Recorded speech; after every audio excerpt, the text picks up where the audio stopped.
Sanibona, ngaphambi singene kwivideo namuhla, ngithi angithathe lithuba ngibonge i-support nothando nesikhombise lona lingaphezu kokucabanga kwethu. Siyacela niqhubeke nisiphote njalo ngokubuka amavideo ethu, ungakhohlwa ukukhomenta, ushare, ulike. Siyafisa ukuzwa umbono wakho. Sicela ke singene kwivideo namuhla. The new Criminal Matters Amendment Act strikes again. Simeon Manjoke Shongwe, who's 46 years old, is expected to serve 20 years behind bars after he was sentenced to 35 years imprisonment by Emelo District Court. Yesterday, Shongwe was arrested 5 days after he intentionally caused damage valued at 22,726,180 rand at the Eskom Camden Power Station in Emelo on 10 November 2022. The case was handed over to the Hawks Secunda-based Serious Organized Crime Investigation for further handling. Information received from witnesses and crime scenes proved a strong case presented before court. Shongwe made several court appearances and was released on bail whilst investigation continued. On Monday, 26 January 2026, Shongwe was sentenced to 20 years imprisonment for tampering with essential infrastructure and 15 years imprisonment for theft. The court ruled that both sentences ran concurrently. As a result, Shongwe is expected to spend next 20 years in prison.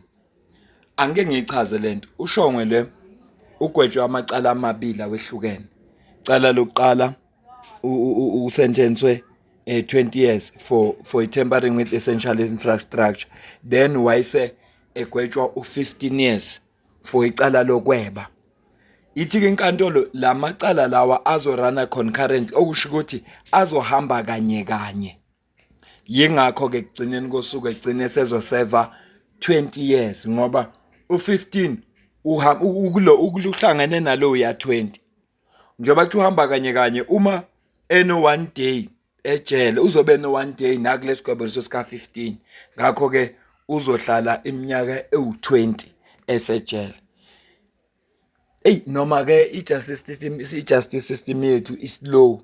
Awubheke nje lo muntu ukuthi walenza leli cala ngo-2022 njobe ezogwetshwa manje ngo-2026. Slow i-justice system yethu. Uma sidlula phambili sithola udaba oluthi 7 foreign nationals suspects who kidnapped a Wits University student by luring him through a dating app have been arrested in Johannesburg. They had demanded 30,000 rand from the student's family. They are being linked to at least 85 cases where the LGBTQI plus community was targeted for ransom payments.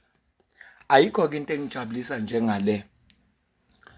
Nephinde futhi ingangiphathi kahle njengale.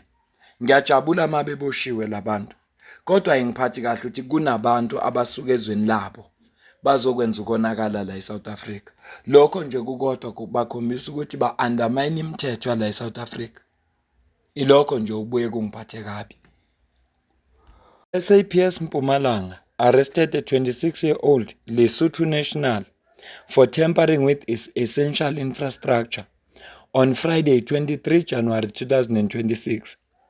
According to information received, the suspect and 3 accomplices were caught in the act of copper cable theft at a railway line on a farm in Standerton. The estimated value of the damaged copper cable is 150,000 rand. The suspect will appear before court facing the charges of tampering with essential infrastructure and contravening the Immigration Act. The Tshwane Metro Police Department Cable Theft Unit arrested 3 undocumented foreign nationals for possession of stolen property and for contravening the Immigration Act during an operation in Silverton on Saturday, 24 January 2026. The arrest followed a routine patrol conducted by officers assigned to combat cable theft. According to TMPD, officers noticed a suspicious silver Polo Classic parked next to a scrapyard with 3 occupants inside. The vehicle drew attention during the patrol, prompting officers to stop and conduct further checks on the occupants and the vehicle as part of crime prevention duties. A search of the vehicle led to a discovery of copper cables inside. The occupants failed to provide valid explanation for being in possession of the copper, resulting in their immediate arrest for possession of suspected stolen property and for being in the country illegally. The 3 suspects were detained at local police station, where they remained in custody pending their court appearance. The matter is being handled in line with standard legal procedures, and investigation into the origin of the copper cables are continuing. Cabanga labantu babuye nemandate entsha manje ekhaya yazi. Ngicanga njengoba bekungamaholidi behambile abantu beye emakhaya laba bafike bathola imandate ukuthi manje uma sibuye eSouth Africa sizotshontsha ama-cable. Ngoba phela into eyenzekayo kuleli viki nje sisuka kulo iyona into abayenze kakhulu kwedlula zonke ukweba ama-cable. Ngicabanga mhlawumbe imandate noma bathe hayi asike siyeke kancane ngapha kokunye sifocus nje la ekwebeni ama-cable. Ibhlungu lento abayenza ngoba imosha infrastructure yethu la eSouth Africa. Kwathina esikhala ukuthi ayenele iyona le infrastructure ayikho sezingeni esilifisayo kodwa kuba khona kwayo kusho likhulu. Vele kusuka umuntu walezweni lakubo le kude ongangenanga futhi ngokomthetho la eSouth Africa azomosha leyo infrastructure futhi. Hayi. The Tshwane Metro Police Department Drug Unit arrested a 33-year-old Nigerian foreign national and a 32-year-old female for possession of and dealing in drugs in Pretoria North. The arrest took place on Friday, 23 January 2026, following information about suspected drug-related activities in the area. TMPD officers acted on intelligence received and identified suspects matching the provided description. Investigations revealed that the Nigerian male was posing as an Uber driver, allegedly using the role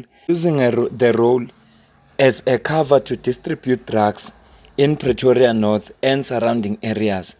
Police further established that a female suspect was stationed at the residence within residential complex in Pretoria North. The property was allegedly being used as a storage point for drugs linked to distribution. Operation conducted led by the male suspect. Both suspects were arrested and are currently detained at the local police station. They are expected to appear in court soon to face charges related to possession of and dealing in drugs, according to the Tshwane Metro Police Department Communications Unit.